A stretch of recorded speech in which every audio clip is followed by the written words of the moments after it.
All right. So it may appear that my talk was heavily inspired by MST, but in fact, my inspiration for the Takahashi method is Audrey Tang. So blame her. And just to show the complete contrast, I will be speaking in a calm voice throughout the entire talk.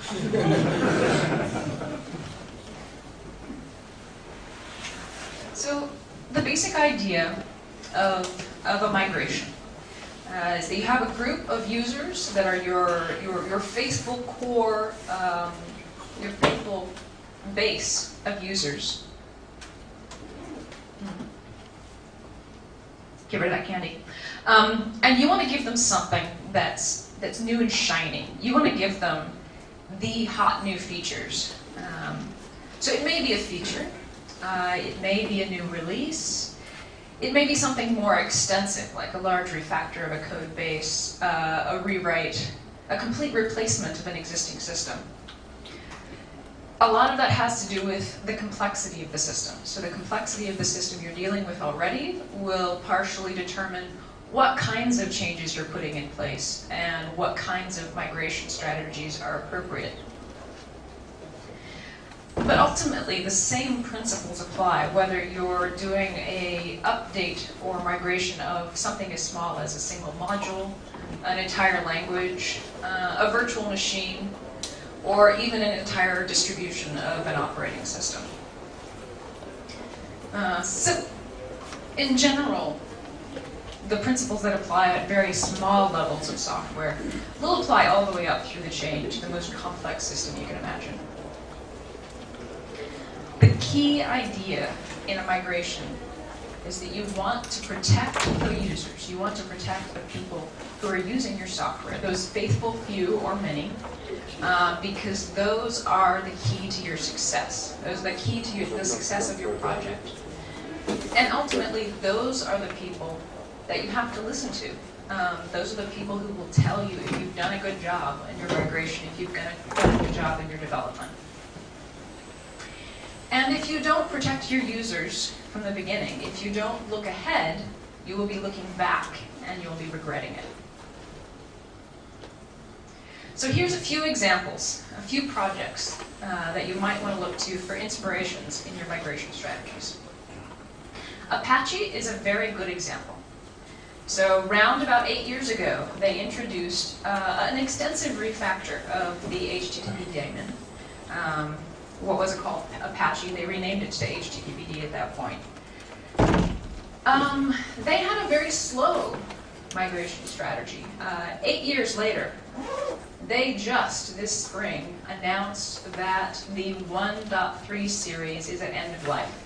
They will be making no new releases of the 1.3 series.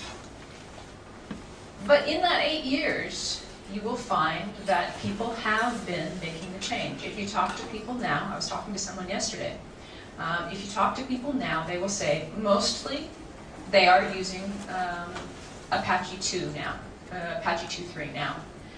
Mostly they are using mod curl 2 now on top of Apache 2 and not the 1.3 series. So they didn't make a big stink about it, they didn't make a big deal about it. They made it perfectly possible for people to go on using the existing system they had already been using. They made it a transition that was not going to cause a disaster. You know, the people could just wait. They could take their time. They could transition as they needed to. And it happened. I thought it might. So here's another case, Python 3. This, in many ways, it has been compared to Perl 6. They took a very different path, but there are parallels that are worth considering. So Python 3 started out with a migration plan. They planned to make a gradual series of changes between the 2.5 release and the 3.0 releases, so that new features would be introduced and removed at 2.6, 2.7, and every sort of step along the way. This was their plan. So the idea is that this gave the users a choice. So users could decide to stick to 2.5. They could decide to take every incremental step along the way between 2.5 and 3.0. Sounded like a good idea. It seemed like a good idea at the time. Unfortunately, the most common answer of users to, do you want to upgrade to 2.6, 2.7, 2.8, or 3.0, or 3.2, was no. Not making a choice, but simply no, we don't. Ultimately, it was a little bit too much choice. It was a little bit too hard on the users. And more to the point, it's been really hard on the distributors, on the Linux distributions, because you're forced to not make a choice. It's no longer an individual choice. It's no longer, for my project, for my particular installation, what do I want to do? Because at the distribution level, you have to make a choice for everyone. And you have to decide, in fact, Ubuntu is going through this right now. It's when do we upgrade to 2.7 and how long do we support 2.6 and 2.5 and 2.4. Sometimes a little bit too much choice is actually not a good thing. Migrations aren't just about code. Migrations can also be about other things related to code. The GPL version 3 is an example of this. They tried to take advantage of the auto-upgrade clause that's in many instances of the GPL, many uses of the GPL. They have encouraged for many years, if you use this license, you should say the GPL version 2 or any later version.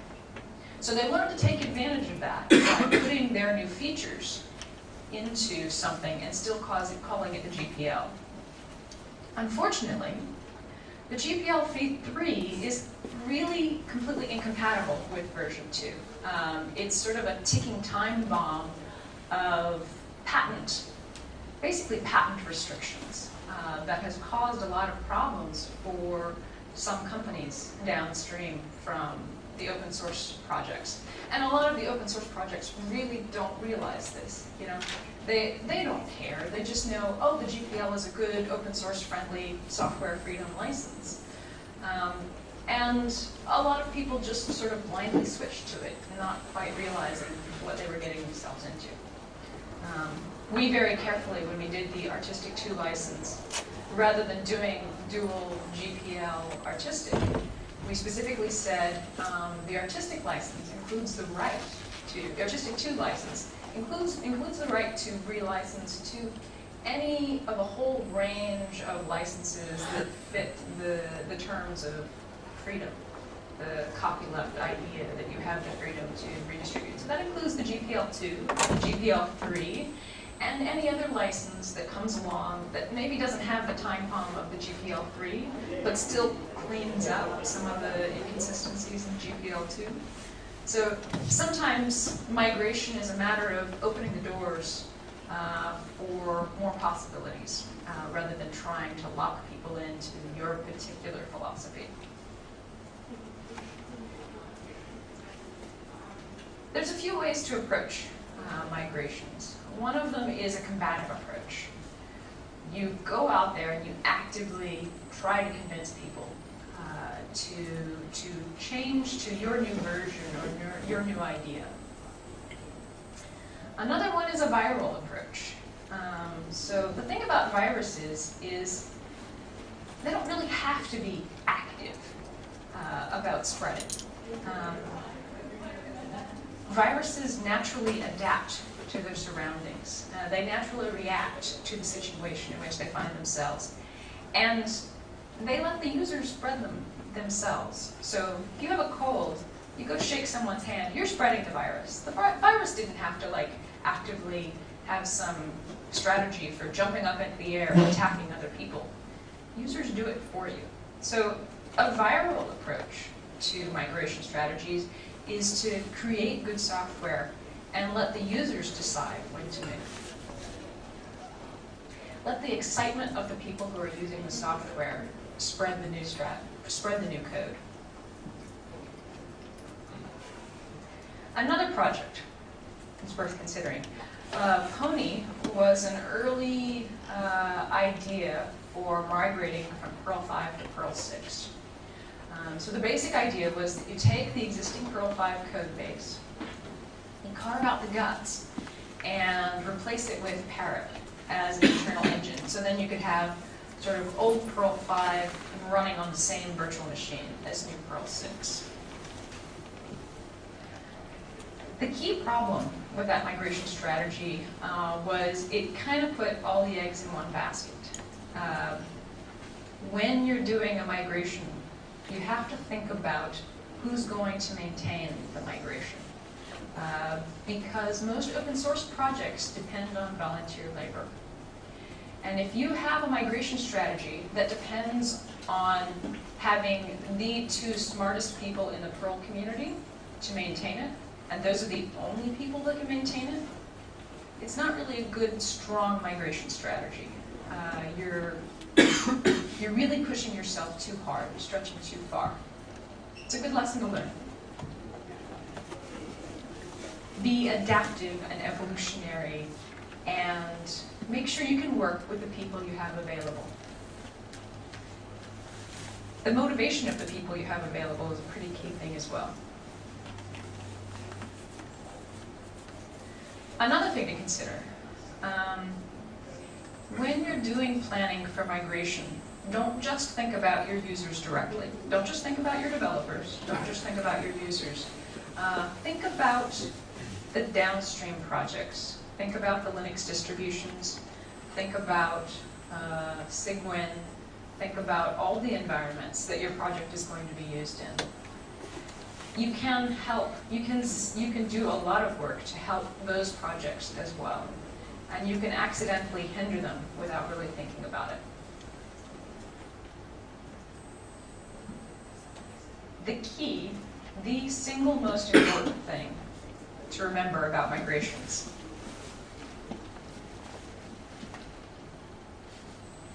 You got that? You can't control the users. You can't. Every migration plan, from the beginning of time, from the earliest point of software, has thought that it could predict what the users were going to do, that it could determine what the users were going to do. You cannot tell the users when to start using the new version. You can't. They will start using it when they want to use it. You can't tell them when to stop using the old version either. They will stop using it when they want to. You can even stop maintaining it. You can tell them this is dead, dead, dead software. And they will still use it. People are still using Perl 4. They are. You can't give the users motivation. You can't determine why. You can't give them. You can't control the way they use your software. You can't tell them you must use it this way, you must not use it the other way. You can try to predict how they're going to use it. You can try to plan for the ways they're most likely to use it. But in the end, once you launch something, once you set it free, it takes on a life of its own. And that life is in the body of the people who use it. And they will come back to you, and they will tell you ways that you're using it, and your jaw will drop. They'll wonder how they ever thought of that. And then you have to adapt. And then you have to change your plan. And that's a good thing. That means that your software is living. You can't motivate them. You can't tell them, you should use this software because it's better, because it's faster, because it's cleaner, because it's the most dynamic, the most amazing advance in computer science you have ever seen.